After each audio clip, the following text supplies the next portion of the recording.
Today I am sharing with you 6 Japanese techniques to overcome laziness. This is something which is so important in so many people's lives, whether it be for martial arts, for business, for other aspirations you may have.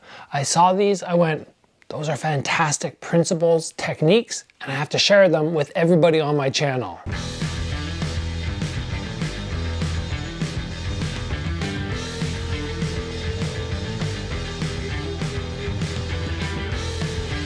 So as many of you know, this channel to me is, yes, all based around martial arts, but one of the main things I want to do is not just teach you how to kick or punch. I want to help you improve your life. And I truly believe that bringing kickboxing, Muay Thai, some striking sport, any martial art really into your life is going to help you improve the quality of this beautiful life that we have.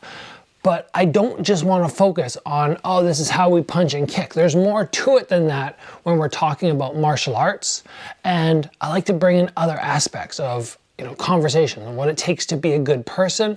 In this case today, what it takes to overcome laziness. Because a lot of us want to aim for way up here, but we just feel we're dragged down and we don't find that energy which we want. So I saw this post the other day on Instagram and I went, wow, I'm already doing many of these techniques, but I didn't know there were names for them, albeit in Japanese.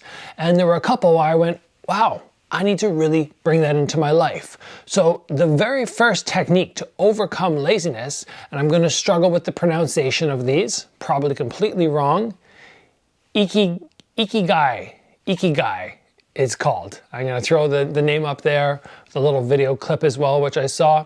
And it is discover your purpose in life. Find something that makes you want to wake up each day because your purpose fuels you. I love that because if we don't have something in the morning where we go, oh, yes, I get to do this, then it's going to be so much more difficult to be motivated to get up. One of the easiest ways to eliminate laziness is just go, I want to be doing this one thing or these multiple things. For me, this is something which I learned long ago.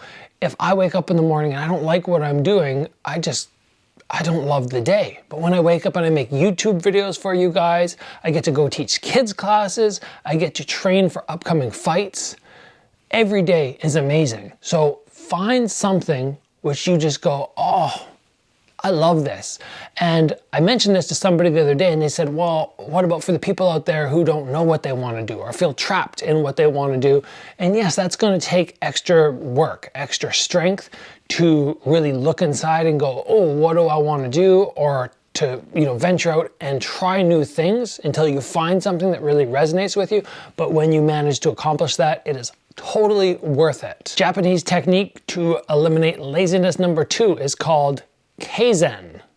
Could be pronouncing that wrong, but that's what I'm going to call it, Kaizen. And this is focus on small improvements each day instead of trying to do everything at once.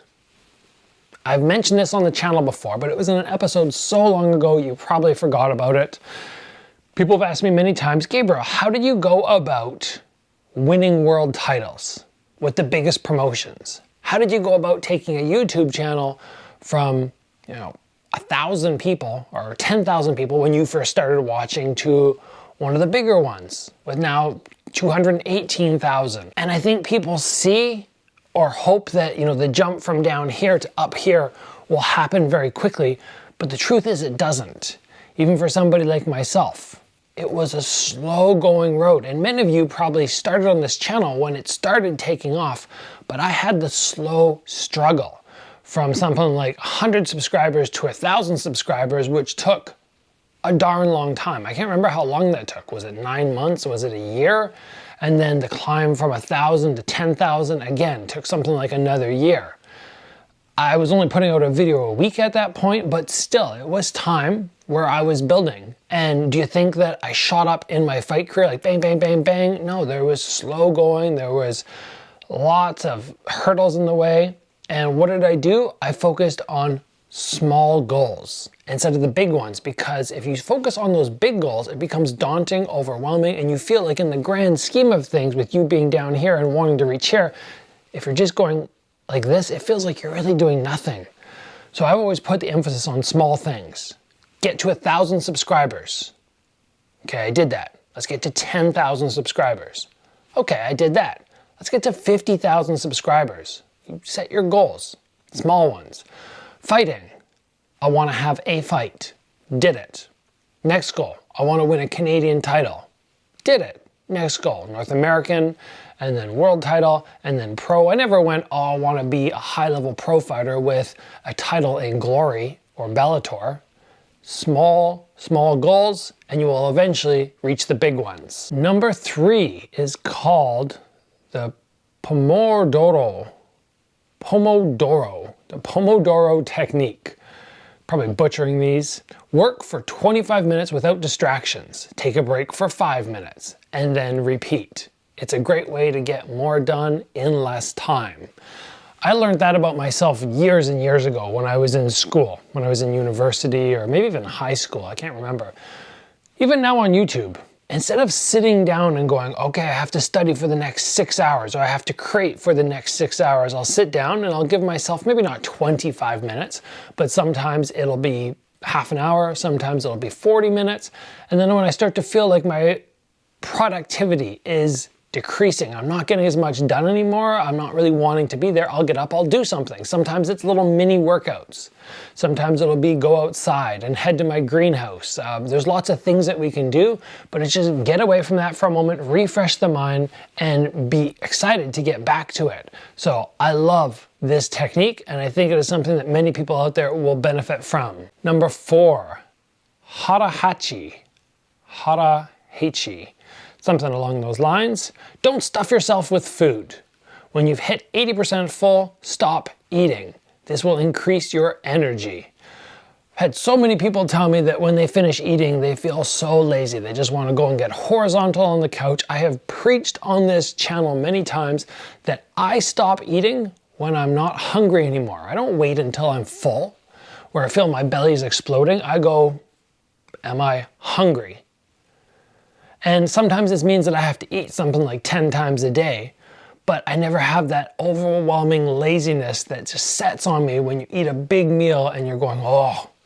Occasionally I'll go and I'll eat something like 80% food, and even at that point I kind of go, I don't love the feeling and I don't feel very productive after. So if you're wanting to overcome laziness, try to set this up in your life. It'll also help you lose weight. Number 5, Shoshin. I need to look at that one more time. Shoshin, yes. Approach every task like a beginner with the same curiosity as if you were doing it for the very first time. That is something that I don't do. And maybe it's something that I have to start doing, because when you've been to the gym so many times and you're throwing the same kick so many times, sometimes I get in that mindset where I'm like, oh, I've done this so much, or I'm editing a YouTube video. You get a little bit, it feels a little stale. And if you can look and go, there's always room for improvement, I'm never perfect at something, then I think it will give you that, oh, I really have to work on improving. And you're not going to end up looking at things with that sort of blah situation, and then you might be able to get excited about it. And again, when you're excited about something, you can eliminate that laziness. So this is something which I'm going to try and incorporate. All the other ones that I already mentioned, I've done those. They've already become a part of my routine, but this is new to me. And finally, number 6, Wabi-sabi. Wabi-sabi. Embrace imperfection instead of stressing over every little detail. Taking action is better than waiting for perfection because it is often unattainable.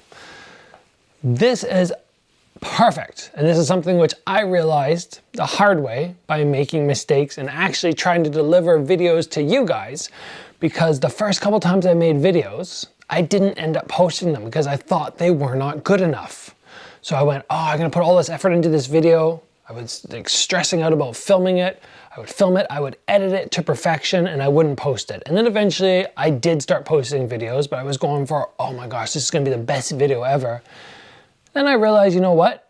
It doesn't really make a difference to you guys if I deliver perfection, as opposed to I'm speaking from here, and I'm giving you my heart and soul. And more importantly, I'm giving you guys the content. If I aim for perfection, I'm probably gonna get out 2 videos a week for you, as opposed to trying to get 1 per day. I can give you guys more quantity, which in my opinion is gonna equal quality, because it's so hard for me to give you guys enough if I come 2 times a week. And me stressing over, oh, it has to be perfect, just really doesn't make that much of a difference to you guys and to me, because I'm still proud of what I'm putting out there. The same thing that when I had my first couple fights, I was like, oh, I can't fight until everything in my arsenal is perfect. I gotta have the perfect defense, the perfect offense, gotta have my cardio on point, and you overdo everything. And sometimes just go, you know what? 99% is good enough, or 90% is good enough. I'm not saying slack, but I'm saying, as these guys are, you don't need to be perfect every time. Imperfection is okay, as long as it's still, good quality. You don't want to be coming in with like 10% and go, oh yeah, here's my product, and I hope you guys like it.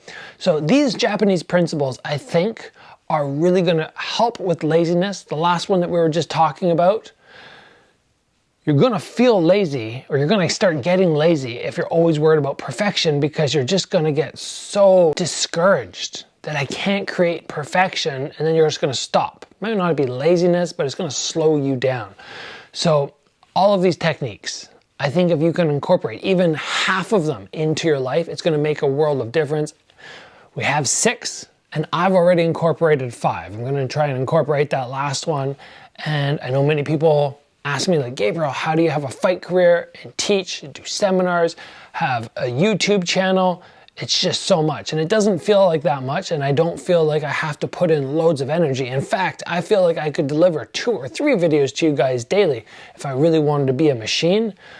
But these techniques which I've mentioned just help me overcome that laziness which might be in my life otherwise. So I hope you guys enjoyed this video. I know it's a little off-brand, a little different, but like I said, this is a martial arts channel, not just a fighting channel, and I want to deliver things to you guys which will help you improve your lives. Tomorrow is going to be a bag work video though, so we're going to get on the bag. It's going to be beginner combos. You can follow along for 10 minutes and just work stringing punches and kicks together for that entry level. And if you're more advanced, this will be perfect for you too, because you can just try some combos, which I kind of like. So as always, guys, train hard, and I will see you back here soon for another video.